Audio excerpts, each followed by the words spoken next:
Libo tayo ni Ma'am Myla dito sa farm nila. Pinakita niya sa atin yung herb garden niya.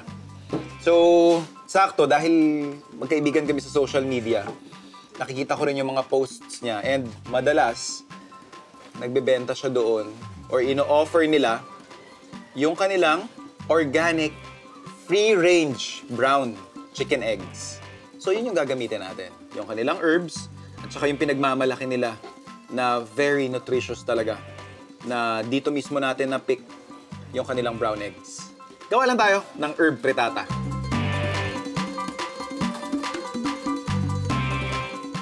After nyan, of course, beat lang natin.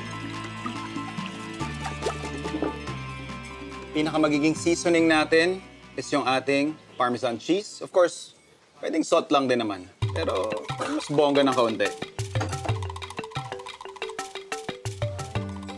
And then, yung ating cream.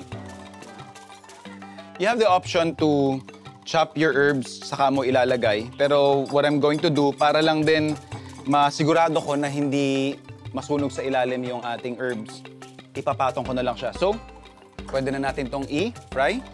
We will be using a generous amount of olive oil. Let's put in our egg mixture. So, ito na yung ating tarragon. So, depende na lang din dun sa pagsaservan mo. You have to make sure na mahilig sila sa licorice or parang anise na flavor. Kung hindi naman, you can definitely substitute this with different kinds of herbs. You can add in basil. I have parsley here as well, kagaya nung nakita natin doon sa garden ni Ma'am Myla.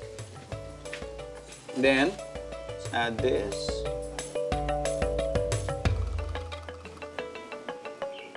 Ito naman magbibigay ng parang freshness doon sa ating rich dish. Lagyan na rin natin.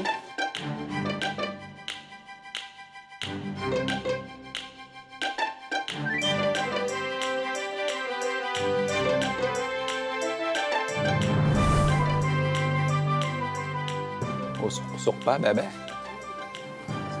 Sarap.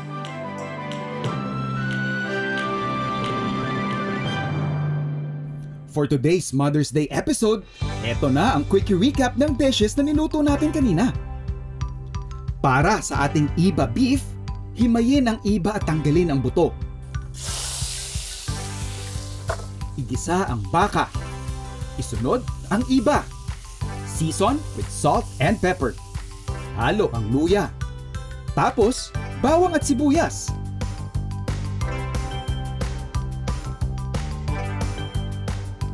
Para naman sa traditional sinigang na baboy recipe na itinuro sa atin ni Ashley Sarmiento kanina, magisa ng sibuyas at kamatis.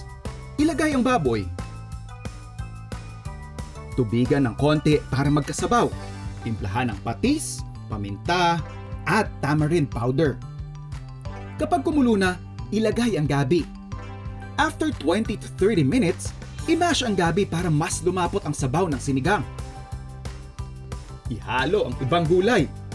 Pag nailagay na ang kangkong, patayin ang apoy. Master these recipes to make your mama proud. Muli, dito sa amin sa Farm to Table, Happy Mother's Day! Nakuha ko ba ang puso mo? Nakuha mo bungbo.